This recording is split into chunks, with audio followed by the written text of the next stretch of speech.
looking downfield, launching downfield, going for it all. It is close. There's Williams. It's Kittle. A big play. And a stiff arm. George Kittle. Flag fly. And Manning's going to heave one. There's a flag. That just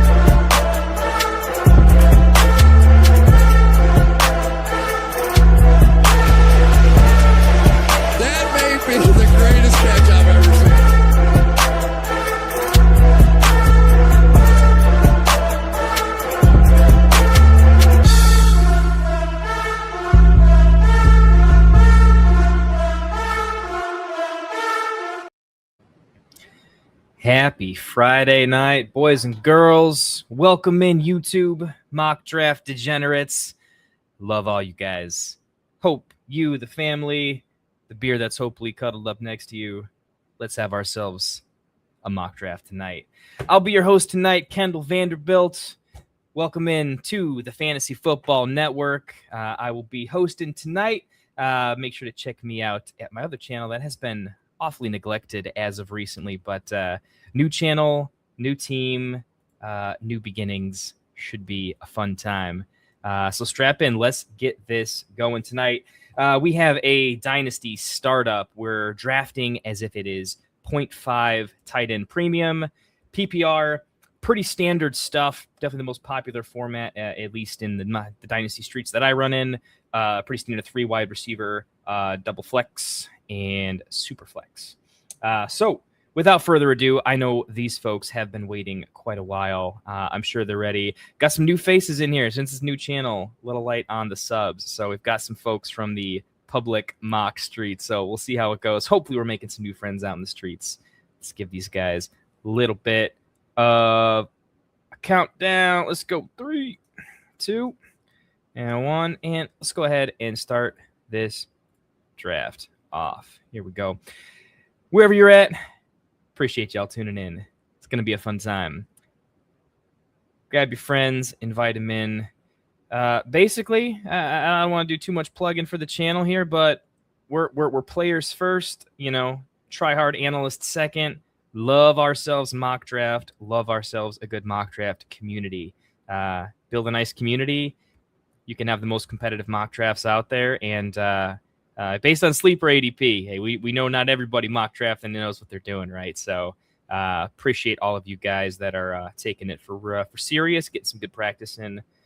See what we got going on. If you guys have any questions, I'll make sure to put them on screen. Unless we get like a couple hundred people in here, I see no reason why I can't get to all of you lovely fantasy football degenerates tonight. Oh, this is going to be fantastic, by the way. Looking like I'm either going to get Drake May or Jahmyr Gibbs. Pretty good gift at the 1-7.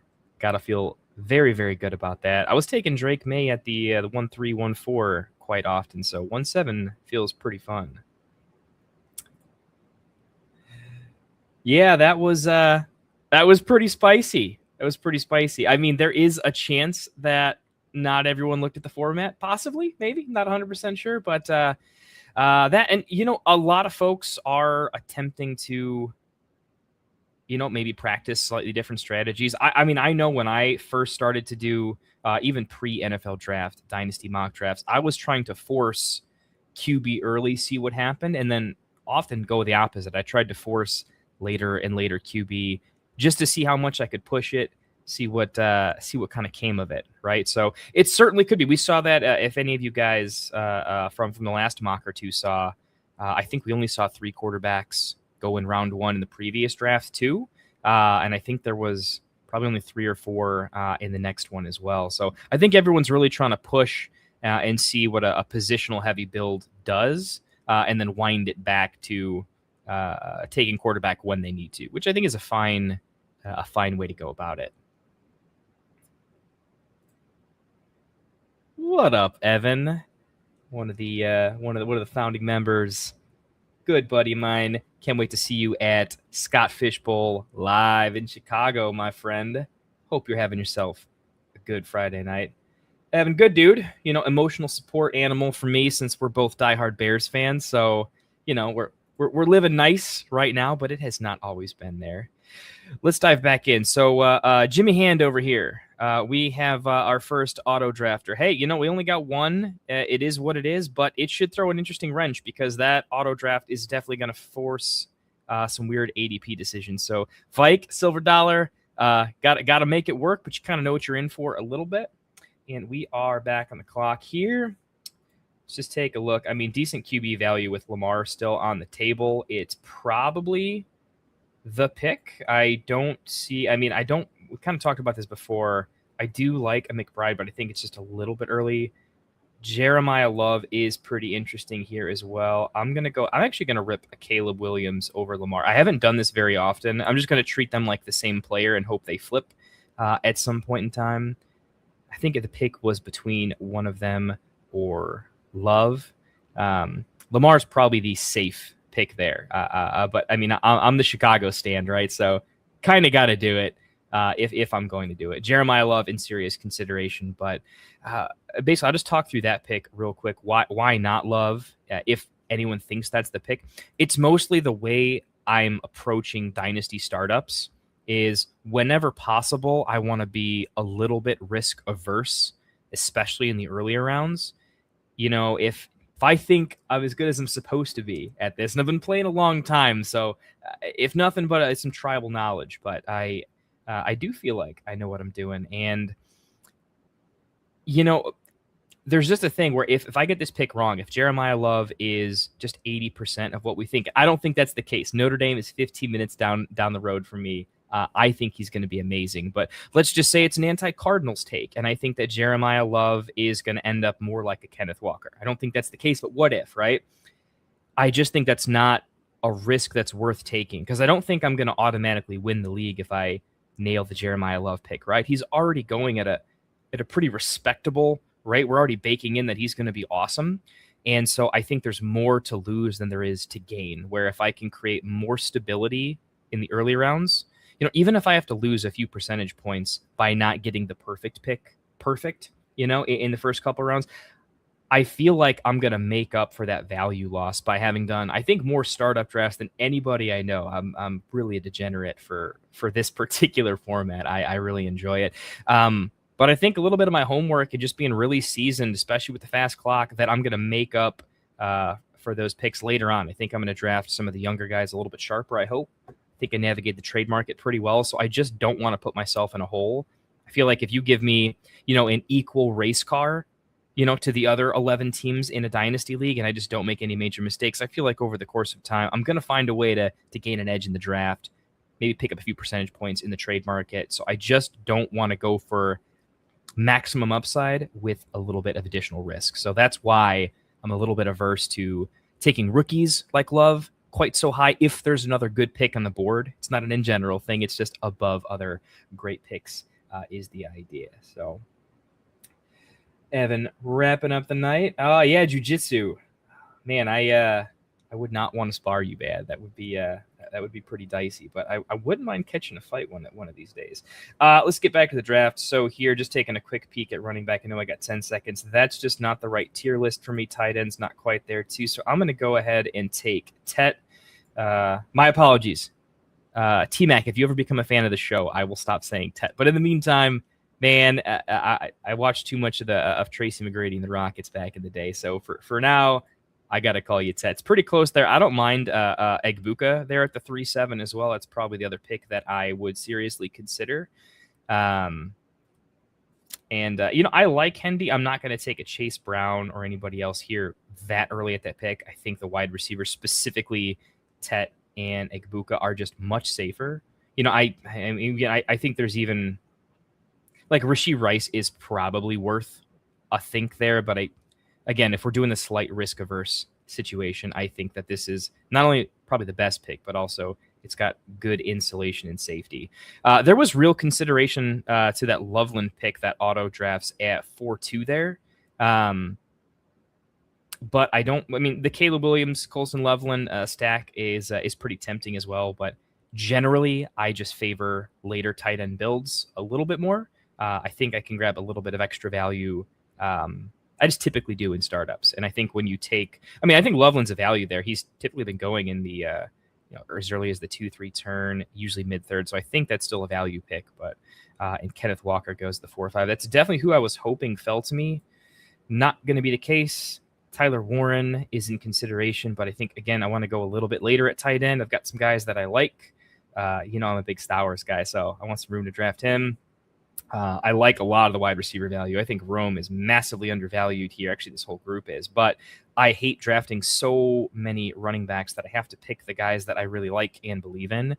And Breece Hall has always been a big one for me. So, I think the Jets are on an upward trajectory. Their trades to get some first-round picks, get some young talent in there. I mean, I'm not like a big Jets stand here or anything like that, but I think Breece's talent, has always spoken for itself, even in a terrible situation. He hasn't elevated himself to the way that Devon Achane has in Miami's awful situation, but I do think it's looking up for Breece.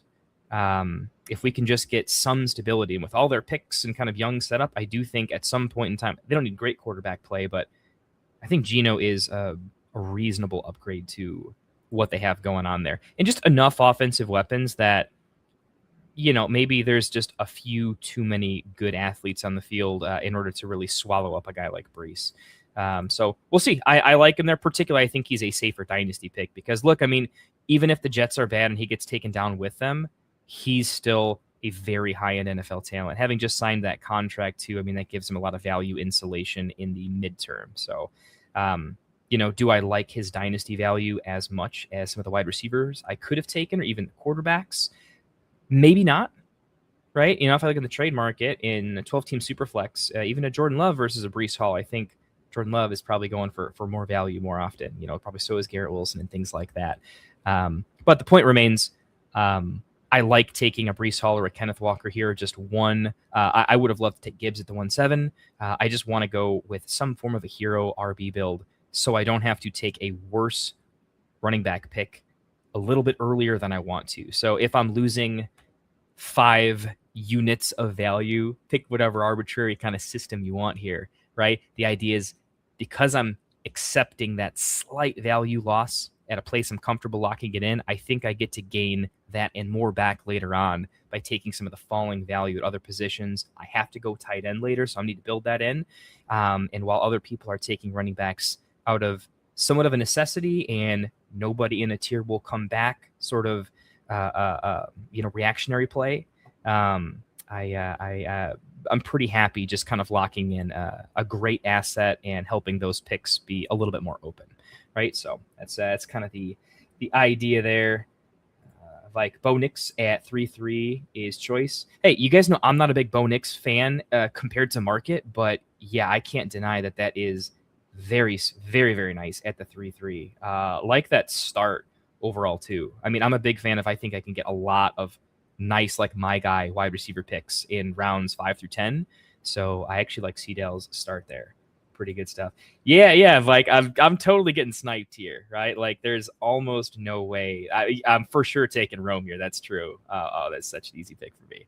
I realistically think that after this season, and I like Luther Burden too. I really do. It's not an anti-Burden take, but in my opinion, I think Rome seriously belongs about 2 rounds higher. I think he should go right around where like Olave, Pickens, this kind of range. If you want to take him after Pickens here, like I think, like for sure, I want Rome over Garrett Wilson and Ladd McConkey. Actually, I really like Victorious. I like the way your draft is shaping up here. I think you're going to get, you'll figure out quarterback. I don't think that's bad, but I love all the individual picks there. So yeah, that felt pretty good. Yeah, I mean, Evan, me and you haven't known each other quite as long. I'm sure that will right itself pretty quick. But I'm a Breece Hall stand. I might have thrown a couple long-term bets on, like, I was really into the Jets making it work, and I thought there was just too much talent on the team, and yeah, I think things didn't pan out quite as much as like. I like this whole section, by the way. Tyson, Devonta Smith, I'm a big fan of his. I think the Eagles offense takes a step forward. But BTJ and Marv, getting them in the 6, that feels amazing. Tate, no hate on Tate here. It's just, again, I'm a little bit rookie averse, and I'm a Jordan Tyson is my wide receiver 1 in that class. So back on the clock here, got to make some decisions, just kind of going tier by tier. So I do like some quarterback here. Running back is pretty toast for me. That is really disappointing. I don't think I can pull the trigger there. Really do like me some Mekhi Lemon. I might have to do that. Yeah, let's lock in Lemon. I think that, I look at the Eagles wide receiver core post AJ Brown as, I think everyone's been auto thinking that Devonta Smith is sort of the alpha there. And I'm just not sure that's the case. It could be. I'm a big Devonta Smith fan, not taking it away. But the point is, if it's a little ambiguous as to who's the actual one in an offense that should be good, I know there's lots of stuff that's easy to sort of hate on with Philly, but I think sometimes it goes a little bit too far. And if it's truly down to those two, I think there could be just as many games.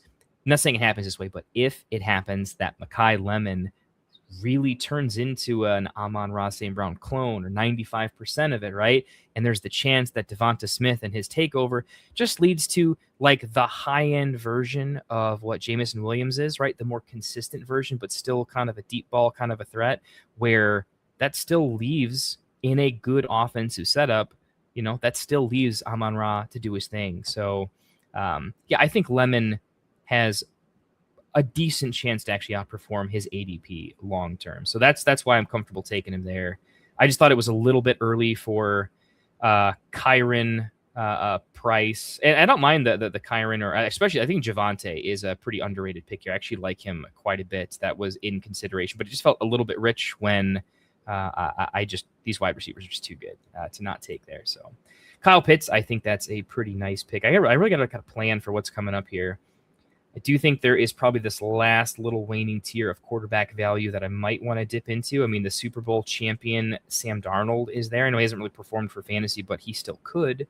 I think CJ Stroud is probably underrated, and he'll take a step forward. I think I probably have to pull the trigger on one of those two.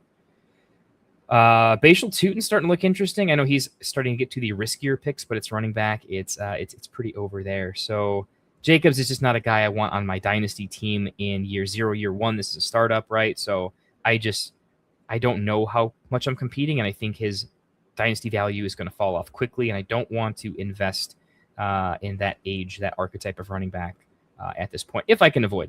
Things are going to happen, but I would rather draft 3 or 4 younger guys that at least I can figure out what they're doing, rather than have Jacobs and have to trade him because my window is kind of doing weird things. And at wide receiver, there is some pretty nice names here that I like in particular. I'm a big Christian Watson guy. I think Ricky Pearsall's value is deflated, but it's going to pop right back up pretty soon. Wandale is a little bit underrated without knowing exactly how Tate's going to do in his rookie year. There's like some, Wandale could be Michael Wilson, but a lot better compared to last year. And Casey is he's probably one of my favorite wide receivers in the draft. Too early for these tight ends, in my opinion. I do start to like them, but I think I want to wait. There's just too much value elsewhere.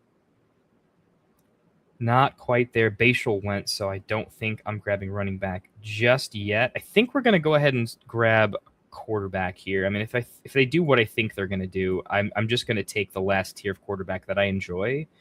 I believe in CJ Stroud long term. I'm going to pull the trigger that I think he has the highest upside. Like, I like Sam Darnold. I think it's pretty close there, but I think Stroud is a little bit more athletic. They're both pretty athletic, but I think Stroud in that offense has the biggest chance to take a leap forward. And I think his dynasty value in particular is going to rebound. We were all used to drafting Stroud super early. If he comes back, I think the community is going to race to be back in on him a little bit faster than Sam Darnold, who won the Super Bowl, but was still not I don't think it was a QB1 at all. Had some good games, but just the volume wasn't there. I think the volume should be there with their upcoming running game, but I'm curious. I might have to flip them my rankings. I don't know what my rankings have them at right now, since I don't have them completed. But anyway, Splitting apples there. I'm going to have some shares of Sam Darnold, some shares of Stroud, but that's how we're doing it there. Yeah, what is going on, dude? It's been a minute, man. It has been a minute. Good to see you in chat, man. Thanks for letting me post this in the Discord, man. Definitely helping me out quite a bit, man. Hope you're having a good Friday night, my friend. Like, look, I'm just gonna have to get 10 back. Yeah. Like, me and you are gonna take all the backup running backs here for sure. I think that's gonna happen. I got to make a pick here. So, what are we doing at running back here? Probably pretty quick to start taking some, but I think we're gonna solve RB2 a little bit different. I mean, these wide receivers are just too good at this point.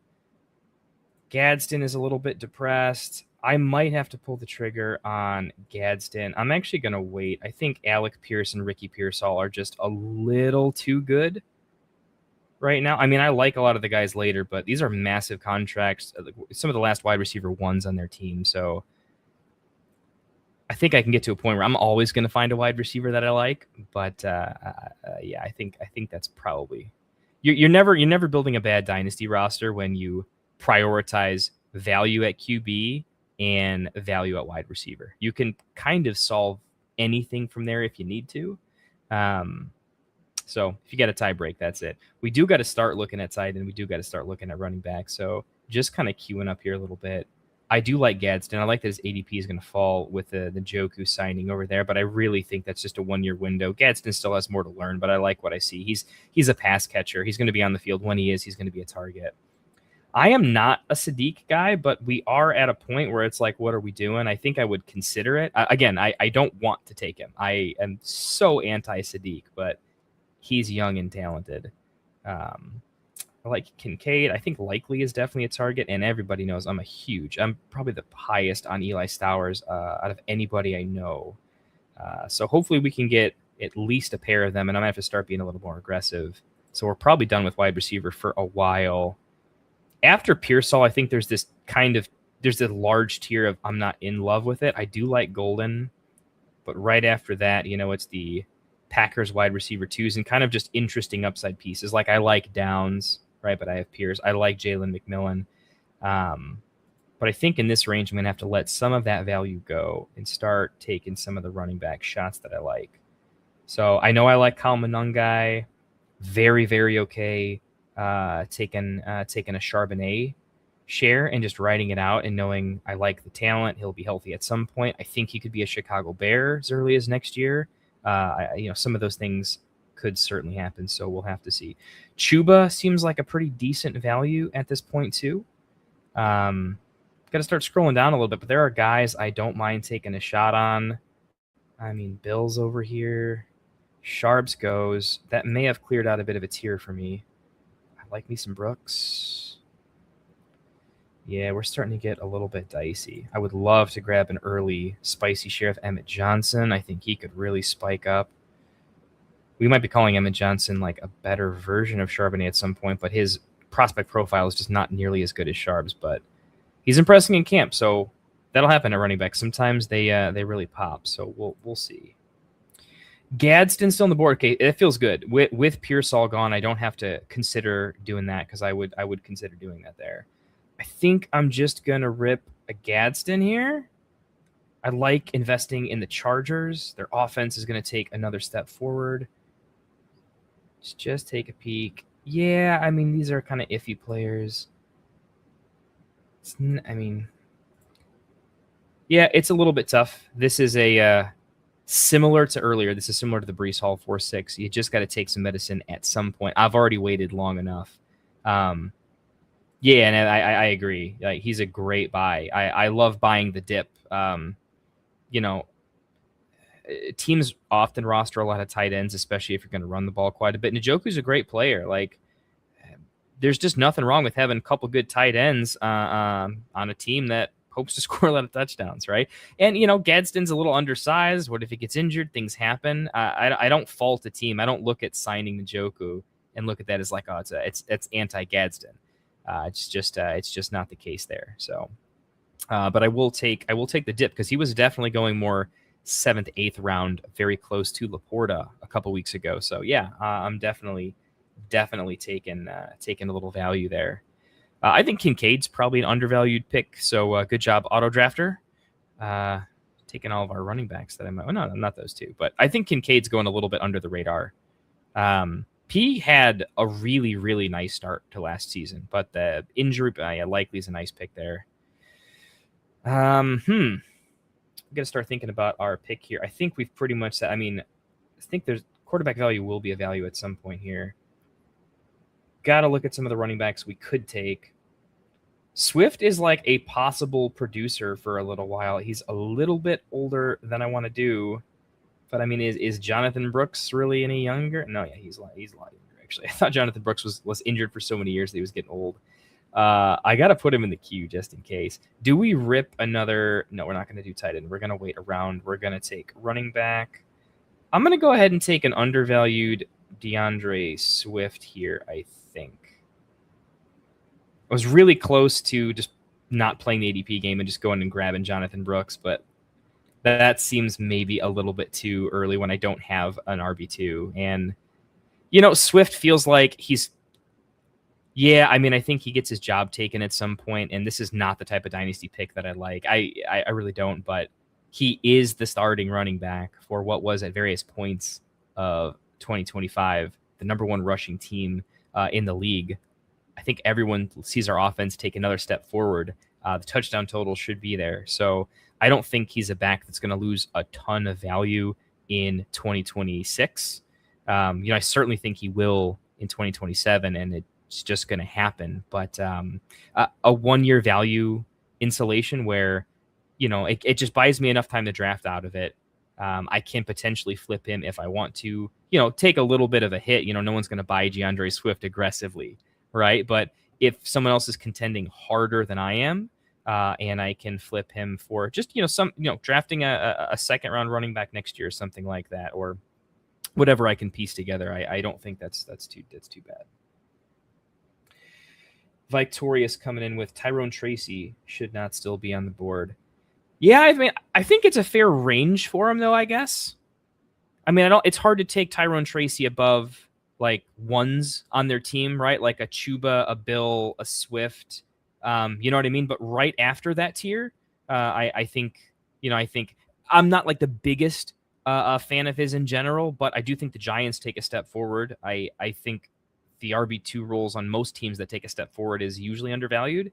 And I thought he was good when he produced.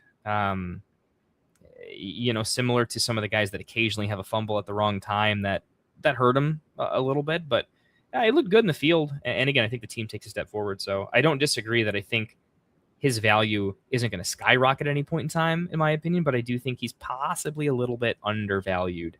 So I don't mind that take. Feels like everyone's been wrong about DeAndre Swift because of the rough start to his career. Yeah, I mean, I think certain fantasy players just kind of get marked a certain way. Some takes and players are just easy to pile on for one reason or another, right? And I agree. I think his value compared to his production is just a little bit depressed. Like when you compare a guy like DeAndre Swift to Jaylen Warren. Right, like I think DeAndre Swift, despite Jaylen Warren being kind of a fun guy, more fun than DeAndre Swift, when you look at just like, draft prospect pedigree when they were younger, like DeAndre Swift had a significantly better college career and was much more talented coming into the NFL, and then things just happened. But by no means would I poo-poo that name. So I have got to start taking some of my guy picks here. It's a little bit early, but I got to start doing it because everyone's gonna be doing it. I'm gonna go ahead and take the tight end that I like above Sadiq and above Likely, and that is my guy from Vanderbilt. I mean, my name is, if you can see on the screen there, you can kind of see why I'd be an Eli Stowers guy too. So loving that pick quite a bit. But yeah, Evan, the Swift over Warren. Yeah, I just feel like they get drafted in a similar range often, and like Chicago's offense versus Pittsburgh, right? If you just do your tiebreakers for redraft dynasty, however you want to, right? Chicago's offense is significantly better. Offensive coordinator. I mean, it's not even close, right? Expected overall running back production with any names attached to it. It's going to be in Chicago's favor.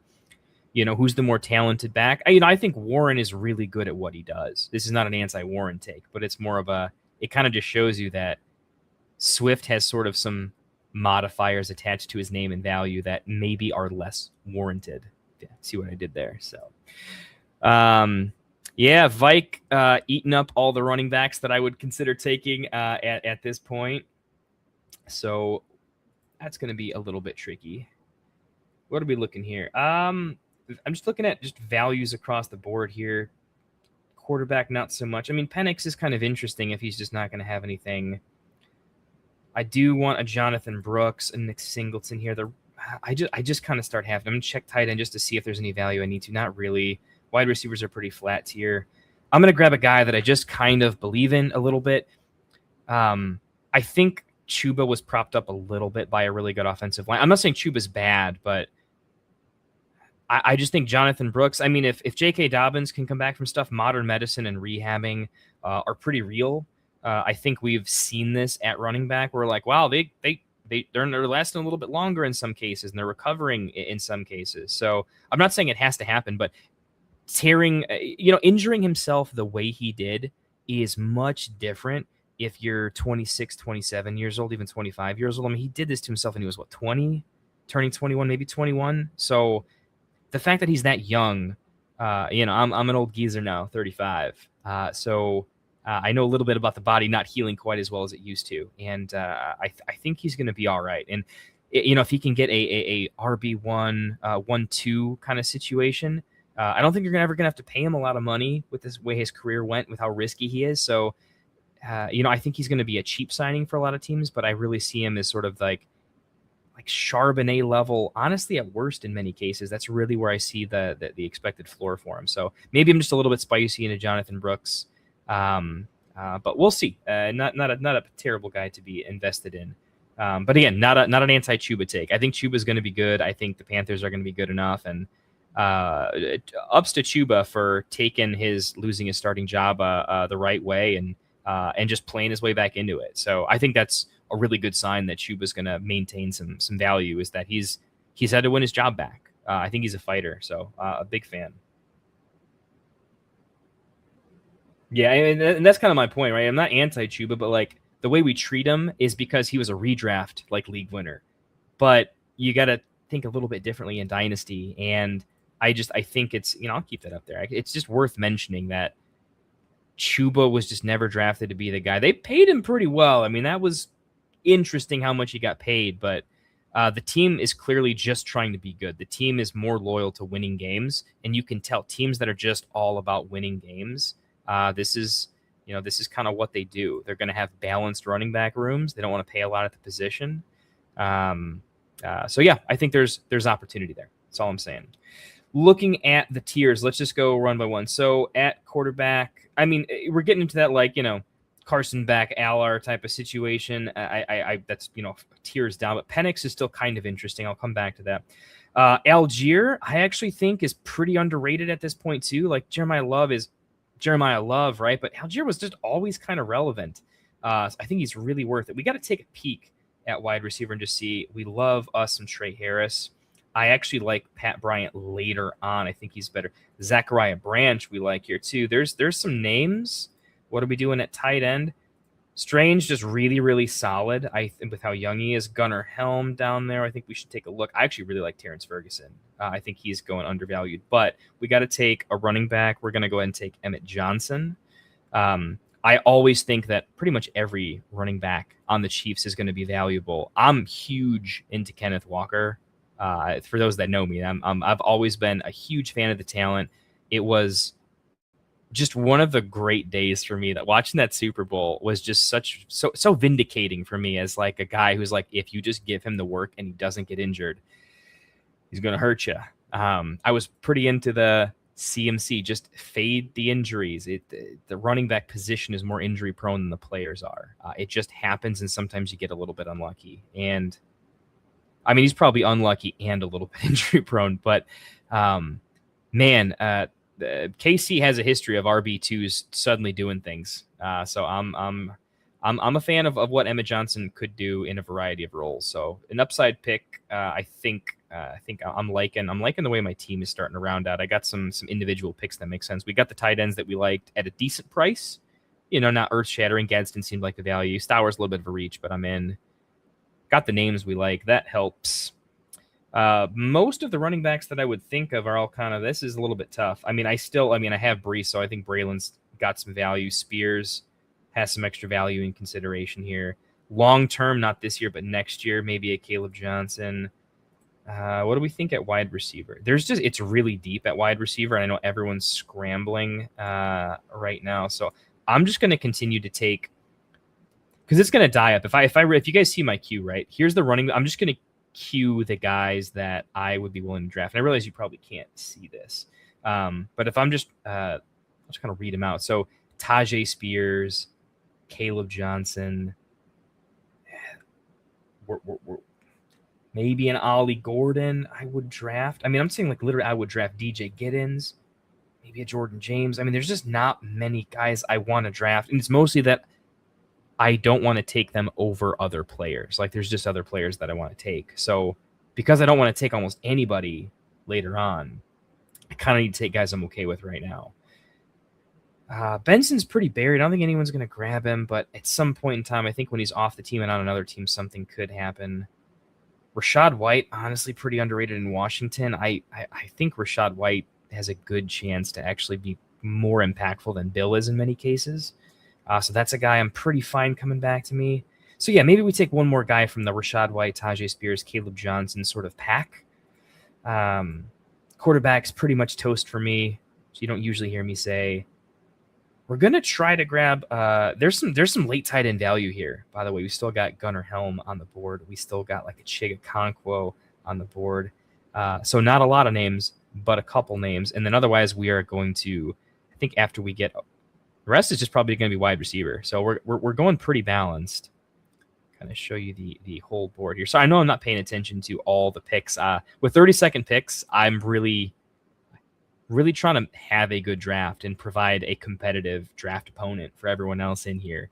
So some drafts I will really try to stay in the pocket. If we're doing like 1 minute picks, I'll talk through significantly more of them. But this is the internal dialogue that I have when I'm going through a dynasty startup. So just trying to share that open thought. But get in the comments. Let me know if you'd prefer going over pick by pick ranges, things I would do and wouldn't do. Let me know what's better. I'll talk fantasy all day, but I would prefer to talk about what you want to hear. Zachariah Branch went to Luke High. Like that pick. Okay, let's do one more running back. Let's go ahead and grab Tajay Spears. If you look at the build, the reason I have to go so crazy with this is, it's Brees and Swift, and then, outside of that, again, this is Dynasty. It is what it is. I just don't. Basically, I look at that as I have, from a Dynasty perspective, I have one solid RB, but I think Swift is in that range of by next year, I have to be planning, or at least ready to plan on what happens afterwards. So because he's in a 1 year window of what am I doing, or 2 year window of maybe I lose my RB2, falling to more flex value, I need a decent enough stable, because you draft enough startable RB2s and injuries are going to happen and you're just going to be fine. So I want enough of them. But outside of that, let's talk about some wide receivers that could be here. Chris Brazzell is having a pretty good camp. That is a relatively crowded wide receiver room, but maybe he can be the first wide receiver that actually does something from Tennessee. So I hope something eventually happens there, but I know he's having a decent camp. Maybe it's more hype than anything else.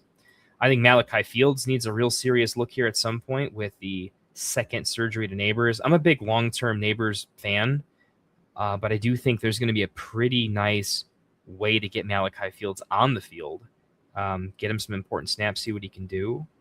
There's some great names here. Jalen Naylor is basically, he's the second pass catcher, but, the number one wide receiver on the team. I think that is certainly worth a pick at this point.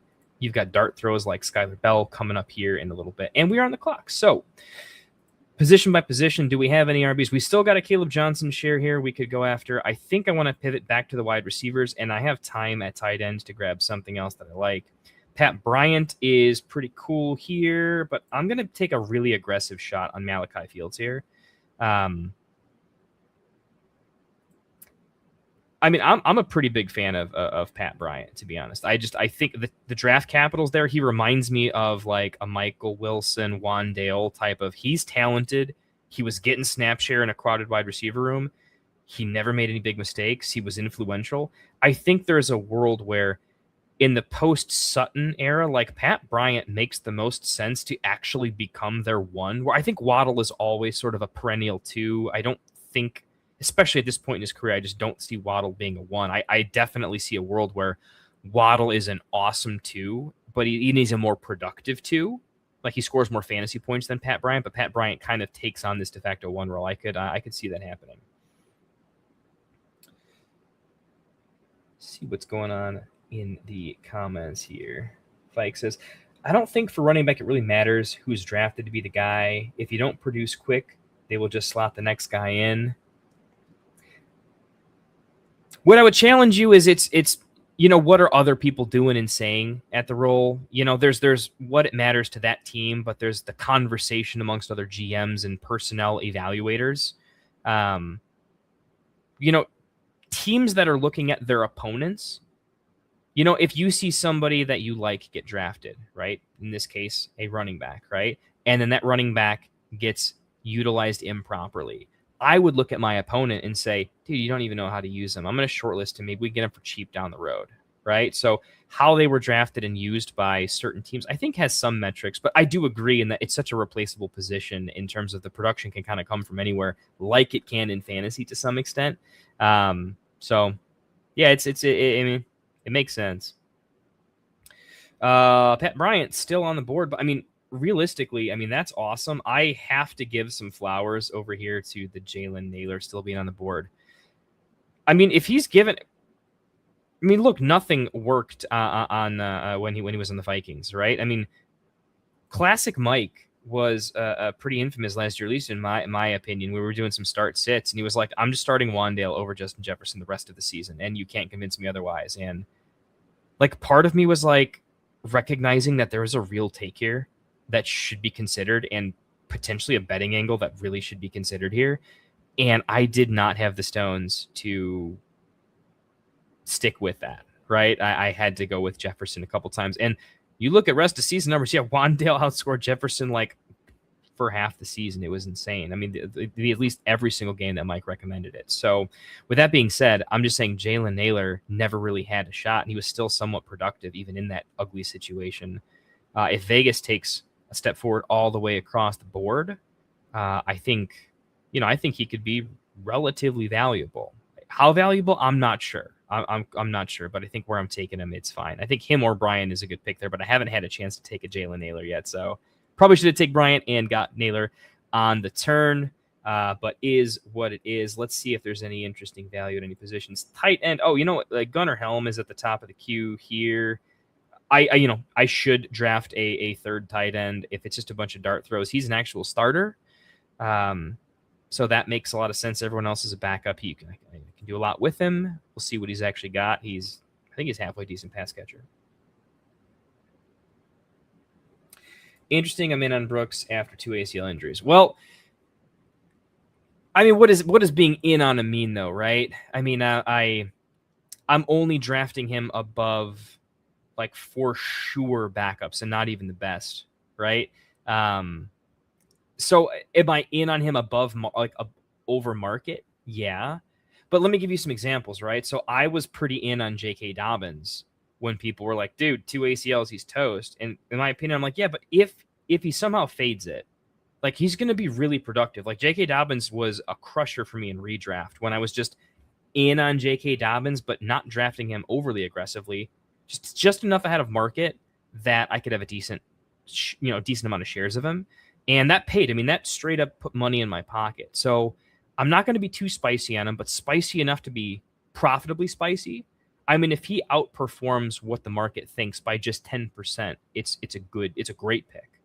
And that's what I'm on. So don't hear what I'm not saying is a phrase I often use here, and I want to go with that. I admit there's tremendous risk, but I think my point stands that those 2 ACL tears were before the age of 23, and the way the body responds to that is kind of damn near miraculous when you compare what a youthful, in-shape body does with, a brain that wants to keep playing in the NFL and good support around him. So combine all those things together, and I think he's worth a shot.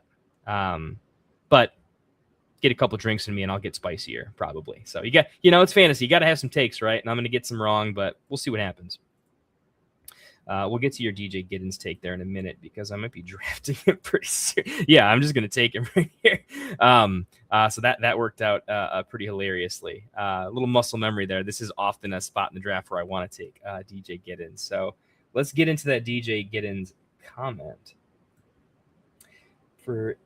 So Zion Penumbra says, I prefer DJ Giddens personally. He's got all the raw talent that if JT goes down, he can be an RB1 till he gets back and, maybe take over if JT falls off or gets traded, contract year for JT.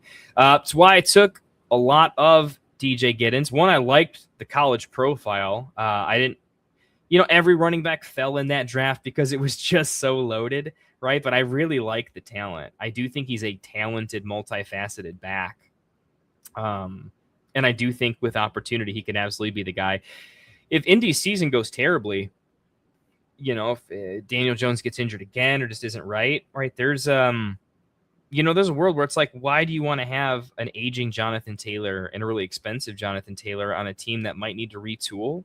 And in that particular case, I do think JT probably has to hit the road, and there is definitely more of an RBBC situation happening in Indy, and Giddens would be touted to lead that. So opportunity is built in, and I am above market, certainly on the talent profile. So yeah, sign me up for some DJ Giddens. Other good picks here. I like the Jalen Lane for Baltimore. I think that one's quite nice.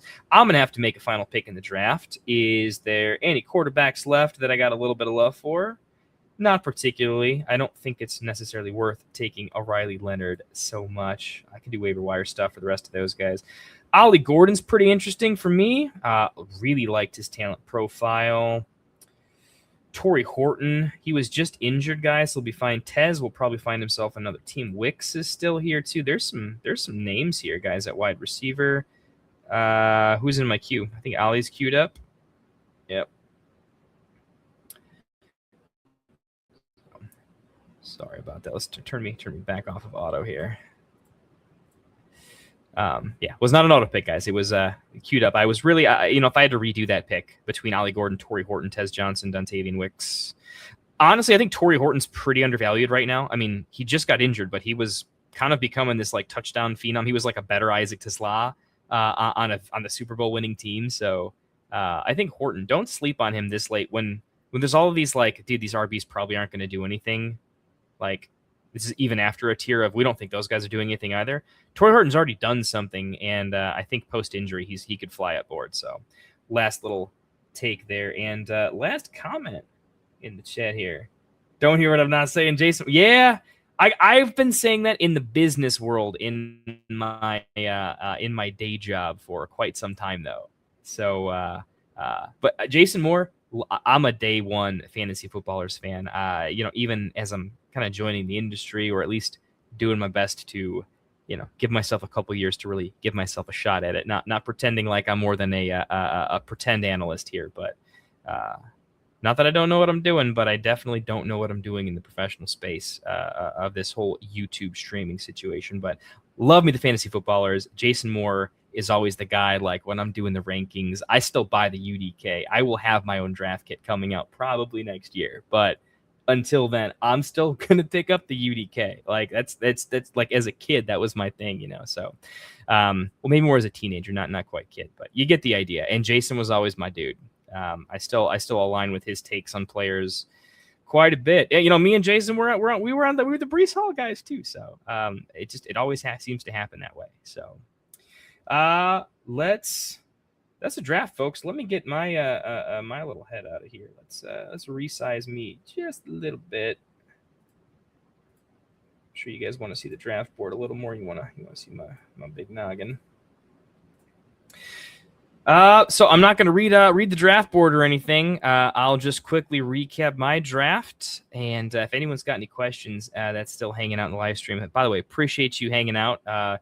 If you have just a moment to give the stream just a quick like, it just helps us in the algorithm. We're a brand new channel, and we just want a few people to have the option on clicking on a video and maybe seeing us. And it's not going to happen until a few people tell YouTube that we are we're not so bad, and we're maybe worth a shot. So I'd appreciate it. Even if you like other people a little bit better, helping us, we appreciate it. We'll try to put that goodness back in the community. So I got Drake May as a gift at the 1-7, past ADP. It was a Caleb Williams or Lamar Jackson, one of the two. I went with my Bears at the 2-6, stabilizing pick at wide receiver. One I've making off in the third round in Seth McMillan. Fourth round, for those that know me, I'm really, really hoping to get a Walker or a Breece Hall. Walker has been going in the mid to late third in most of the community mocks that we've been doing. So I don't think that's realistic anymore. And I don't think there's a chance that Breece is going to be there anymore at the 4-6. So my whole draft strategy is probably going to be out the window. But at least for right now, I can get Breece the 4-6 and feel great about it. Probably my not favorite pick of the draft, because my favorite value pick in the draft is definitely Rome at the 5-7. I think he belongs neck and neck with Tet over here at the 3-7. So nice 2-round value there, feeling pretty good. Mekhi Lemon at the 6-6. The simple take here is him and Devonta Smith could flip-flop, swap around a little bit, and the offense could take a step in the right direction, since any steps anywhere has to be in the right direction. They're not doing so hot. So I like that as a value pick. It was between Stroud or Darnold at 7-7, kind of last of an upside tier for me, and I think Stroud has better upside than Darnold in my opinion, but they are close. It's not an anti-Darnold take. It's just you've got to pick somebody, and I think from a dynasty value situation, if Stroud performs like we've seen in the past, his value will be significantly higher than Sam Darnold's, and I just got to take value, right? Alec Pierce at the 8-6. Then we went ahead, took our medicine, got value on Gadsden at the 9-7, and then paired him with Stowers in the 11th. Took our RB2 Swift at the 10-6. Then we've got our big string of gotta do it. We're going to pick one of multiple. Me and Victorious pretty much just ate up all the running backs. Some other people made some good picks here too. I'm not saying they didn't make good picks, but this was how we were going to do our draft. So got Jonathan Brooks, 12-6, Emmett Johnson at the 13-7. I like that pick too. Handcuff Breece with Braylon Allen in the 14-6. Tajay Spears, who was good enough to take Derrick Henry off the field from time to time and average 5 yards a carry. I mean, the knee is toast at some point, but it's fine today. So add him to the theme of, oh no, what could happen if they get injured? But give me Spears right now as until he's injured, I think he's value. Malachi Fields, as I think he's going to get on the field with Neighbors' situation, just a little scarier than we thought. Again, pro Neighbors, but real path to him getting on the field quickly. Jalen Naylor, a value pick for me. I mean, he is not the best pass catcher on the team, but he is the wide receiver one, and I think they are going to feature him. And if the offense takes a step forward, why can't he be worth the guys that are going around the Romeo Dobbs area in the 12th round, and I can get him in the 17th? I think that's pretty good value. My last tight end that I still kind of like, Gunnar Helm in the 18th, DJ Giddens in the 19th, and Ollie Gordon, James Stokes Award winner in college. Very underrated running back, in my opinion, at the 20.6. That's a draft. Other drafts that I like, just taking a quick look around here. Some people mentioned in the chat. Who did they say? Was it CDAO? Who were they loving?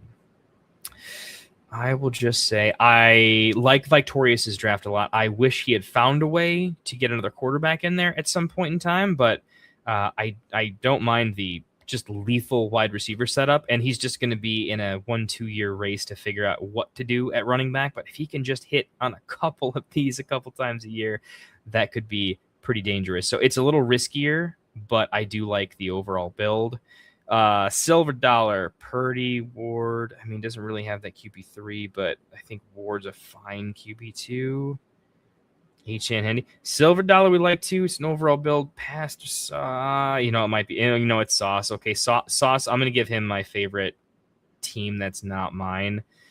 Genty Hampton, I've been advocating for, I like H.N. Above some. They're all in the same tier for me, though. So I love being able to lock in those guys.